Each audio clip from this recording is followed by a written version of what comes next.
For you guys to understand this very easily, I would like to split this up into two separate discussions.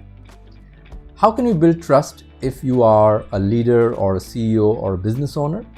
And the second part is, how can you build trust among your employees if you are a manager? You can be a frontline manager, you can be a first level, second level, or a senior manager. But how can you build trust if you're in a managerial position? And how can you build trust among your employees? Now, the reason I wanted to take on these two roles separately is because trust building approaches would be very, very different for them. All right, so let us first talk about the leader. Now, studies show that the same leader in the same organization is viewed differently by different teams. Now, this is where perception comes in. A leader will not be able to meet every employee in the company, right? It's not practically feasible, especially when the organization gets bigger. So people who will interact with the leader directly might have a different experience and perception than the others who does not meet the leader frequently. Even within the same group who interacts with the leader, perception can vary. There can also be socio-cultural or geographical issues which might feed into this perception. Employees' experience with frontline managers is a key determinator. Now, this is so true, right? If you have a great manager, if you like him, then you might be tempted to think that your whole organization and leaders are also good.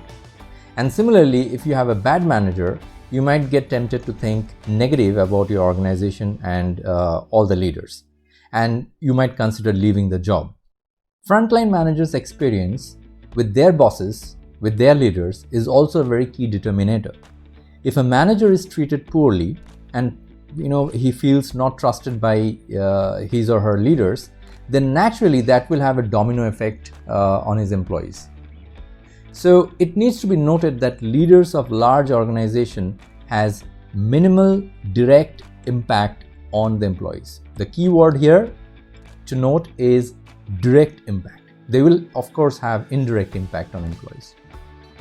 So if leaders wish to build trusting teams, then they need to build trust by building loyal and the right network of executives and managers.